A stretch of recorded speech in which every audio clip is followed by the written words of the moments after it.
अकोले राष्ट्रवादी काँग्रेस पक्षाच्या वतीने काल तहसीलदार आणि पोलीस प्रशासनाकडे आचारसंहिता भंगाची तक्रार करूनही दखल न घेतल्यामुळे माजी आदिवासी मंत्री मधुकर पिचड आणि राष्ट्रवादी काँग्रेस पक्षाच्या वतीने उपोषण करण्यात आले।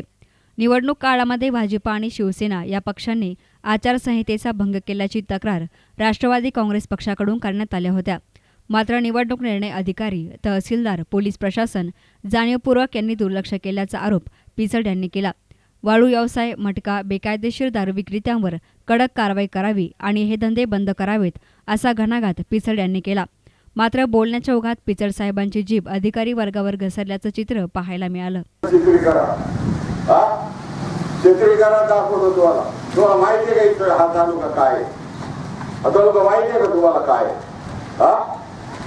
अरे या तालुक्याला जीवन मामलेदार झालाय, त्याचे वंशज आम्ही येणीवाईकडे माणसं नाही। आणि सुपाऱ्या घेतात अरे कोरोना रात्री जागे राहा, एकाची रात्री तर पेट्याबद्दल तिला त्यांच्या पेट्या घालतील 100% मी सांगतो।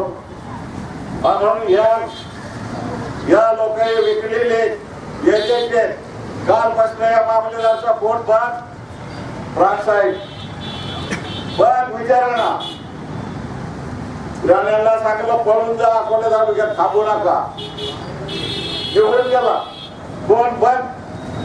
तो आरटीओ तुम्हाला काही करता येणार नाही,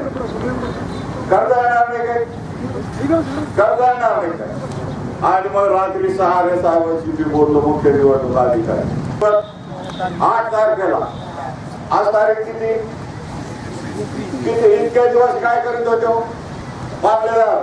इतके दिवस काय करत होते? भाकरी भाजी खात होता का? तिकडे जाऊन त्या बीजेपीचे पाय दाबीत होतात फडणवीसाचे? काय काम करीत होता?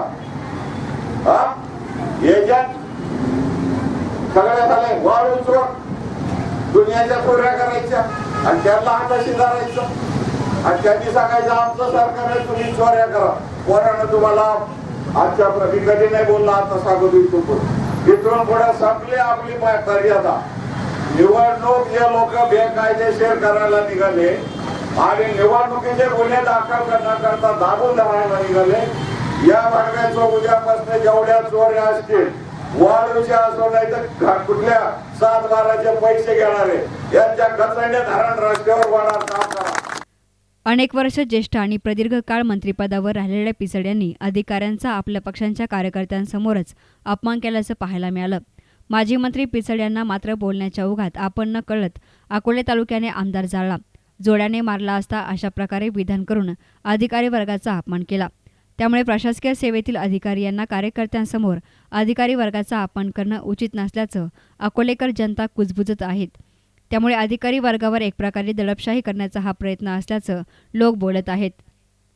माजी आदिवासी मंत्री पिचड यांच्या आरोपांना उत्तर देताना भाजपा पक्षाचे तालुकाध्यक्ष सीताराम पाटील भांगरे यांनी कडक शब्दात आरोपांचे प्रत्युत्तर दिले।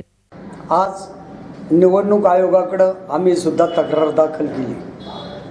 या तालुक्याचे माजी मंत्री मधुकरराव पिचड यांनी ज्या निवडणुकीमध्ये 2 समाजामध्ये तेढ निर्माण करण्याचं जे काम केलं, धनगर आणि आदिवासी यांच्यावरती जी भाषणं केली, या संदर्भात आम्ही ऑब्जेक्शन घेतलंय। दुसरं ऑब्जेक्शन, जर तुम्ही आदिवासीच्या पोटीचे असाल तर राष्ट्रवादीला मतं करा, म्हणजे असं जातीय समीकरण मांडून त्यांनी या निवडणुकीमध्ये मतं मागितले। तिसरा मुद्दा, त्यांनी सांगवी आणि पाडोशीचं धरणाचं पाणी आम्ही शमशेरपूरला जर आम्हाला मतं दिली नाही तर आम्ही जाऊ देणार नाही, सोडणार नाही, अशा आशयाची धमकी त्यांनी दिली। तिसरा मुद्दा, ज्या वेळेस ते तालुक्यामध्ये फिरत असताना ते आणि त्यांचे कार्यकर्ते जागोजागी कार्यकर्त्यांना धमकावणं, अधिकाऱ्यांना धमकावणं, अधिकाऱ्यांचा निवडणुकीमध्ये वापर करणं, याच्यामध्ये वापर करत असताना आदिवासी महामंडळाच्या सेवेत एका संस्थेकडे कामाला असणारे शिक्षक यशवंत पोटकुले हे डायरेक्ट त्यांचा प्रचारक आणि ते पैसे वाटण्याचं सुद्धा काम करत होते। दुसऱ्या बाजूला एक गंभीरे म्हणून एसटी महामंडळामध्ये असणारा कर्मचारी तो सुद्धा त्या ठिकाणी पैसे वाटण्याचं काम करतोय, बैलट पेपर वाटतोय, निवडणुकीच्या यंत्रणेमध्ये भाग घेतोय। अशा आशयाच्या तक्रारी आम्ही त्या ठिकाणी दाखल केल्या.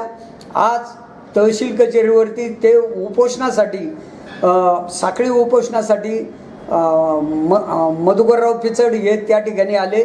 त्यांचा जर एकूण भाषणाचा आणि बोलण्याचा जर कल पाहिला तर अकोले तालुक्यामधून राष्ट्रवादी पराभूत झालेली आहे आणि एक प्रकारचा त्यांचा जो बुद्धीचा बॅलन्स हा वयामुळं गेला का कशामुळं गेला हे काही मला समजलं नाही.